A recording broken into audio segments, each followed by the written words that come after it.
Welcome, Need to Know TV friends and family. Welcome. Let's continue to discuss low down, backstabbing, toxic managers that's up to no good. We got a lot of great ones, but we got a whole bunch of managers out here doing crazy stuff, backstabbing, lying. All right, I'm going to give you a little story about a manager, assistant manager, and a director. I'm gonna give you some different names so everybody can kind of like follow along with the story.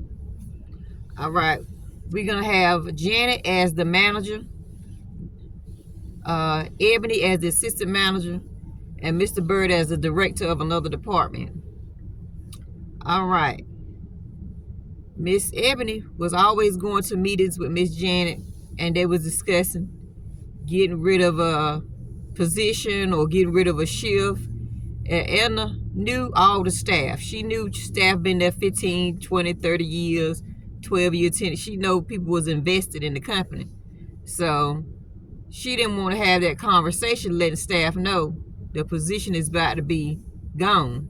Positions and shifts. They're going to be down to one shift. And one shift of another shift that somebody going to have to split. Two people going to have to split 12 hours. And make them part-time. So Miss Ebony kept coming to staff and telling staff, y'all need to buckle down and start looking for something because stuff gonna be coming down the pipeline because they trying to discuss how to downsize the department. I shouldn't be telling y'all this, but I'm just telling you because I know y'all good people. Y'all work hard. But it's gonna come a day where they're gonna get rid of some of these positions and some of y'all roles. So y'all need to go to school or y'all need to search for another department or something. A lot of people say, no, how can she do that? How can she do that? How can she do that? Well, Miss Ebony told staff, y'all know Miss Janet. She do what she wants. She knew. She hadn't even been here a whole year, and she making a lot of changes.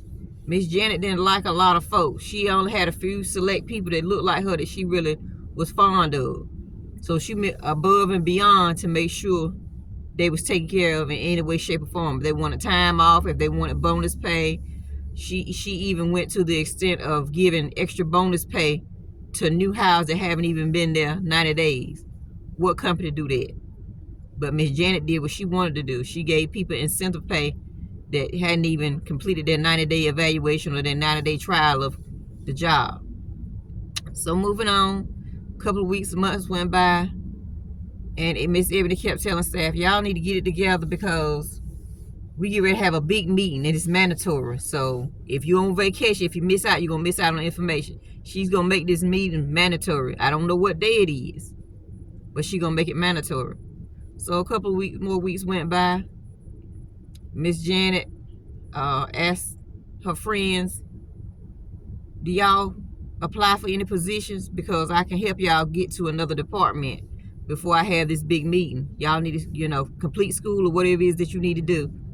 And I'll go walk over and talk to the managers and make sure you get a spot before I had this meeting. She made sure 3 employees had a spot. Each one of the employees went and told her, I apply for this position, I apply for that position. One person was waiting to complete her exams before she could roll over to a new position. So Miss Janet said, have you completed your exam? Have you done anything? Did you pass? Did you apply for the position and everything? Miss Janet walked around and talked to 3 different managers for her friends. These managers will backdoor you in any way they can.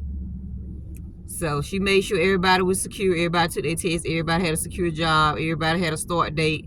She released all the employees that's supposed to be released to their new manager. Gave them a start date and everything. So Miss Janet went on and had this 2-hour meeting telling them, y'all got 14 days to find something or you're going to have to take another position of pay cut. And employees looking at her like, we're making $20-something an hour. You asking us to take a pay cut and the only thing that's available is $14 an hour jobs. That's a big pay cut. She said, well, it's only 2 people can go on for half of the shift and somebody in the middle. 2 people can split a 12-hour shift. That's going to make 2 people part-time. Or one person can take that full-time spot and we'll just use them if we need them. So it was no guaranteed spot. So one person that had been there a long time didn't want to lose their years, took that spot, and the other person just went out the system. Now, remind you, one of those people that Miss Janet helped went to a man named Mr. Bird, director of his department. And she kept going over there visiting and make sure it was spots was secured. So Mr. Bird at first he didn't have no spots, but he said, okay, well she worrying me, let me go ahead and open something up. And so she stopped coming over here because she bothered me, you know, paging me while I'm in meetings and calling me and sending me all kind of emails and, you know, let me go and hire this person, see what this person about. The person went out the system, the other person kept the job. The person came back in the system, and coincidentally, the person got a job in Mr. Bird's department.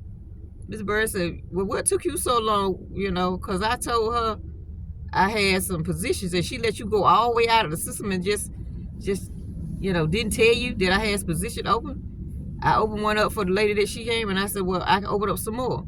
And she said, no, I don't have number one person to find a job for.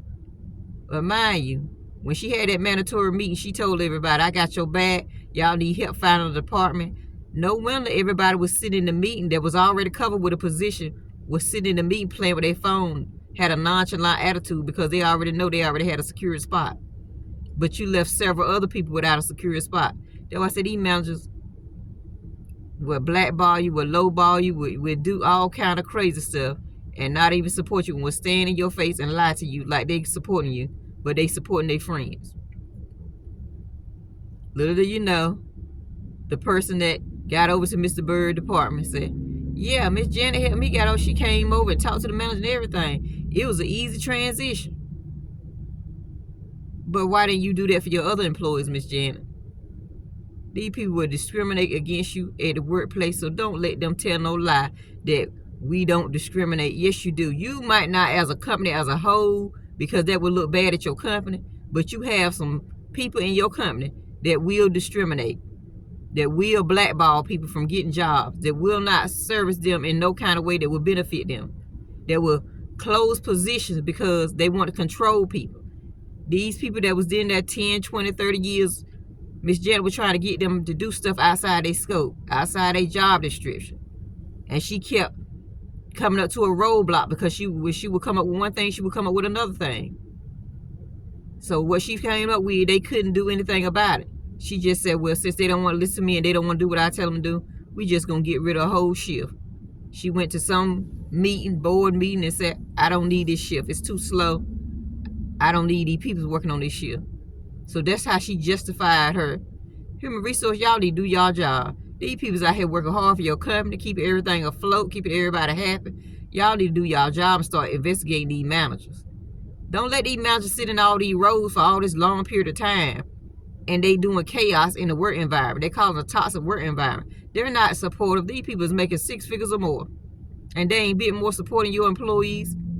They're creating drama, trauma, everything, emotional stress, unnecessary stress. They create so much mess in the work environment that ain't even necessary. Y'all need to do better with these managers. Y'all need to switch them out every 3 to 5 years, because that's the only way you're going to see change. Just like an employee can't get comfortable and you telling, okay, we're going to get rid of this position, or we're going to let this go, or we're going to cut back on hours. Y'all need to do that with managers, administrators, directors. Don't nobody need to sit in no seat no more than 5 years. 3 to 5 years max. Everybody, a lot of people got education, degrees. All you got to do is switch them out and take them to another department. Y'all need to do better. You do have discrimination in the workplace. People just not going to say it. That's just like an abusive person. They're not going to walk up and say, I am an abusive person. They're not going to do that. A person that discriminates you is not going to walk up to you and say, I'm going to discriminate you because I don't like how you look, how you sound, how you talk. They're not. So let's stop being naive and go in and look into these and do big investigations and see what's going on with these companies. Because y'all letting these managers tear up your department for no reason, just because they running off emotion. I hope you're learning something. Thank you for joining my channel. Thank you, and good luck to whatever position you find.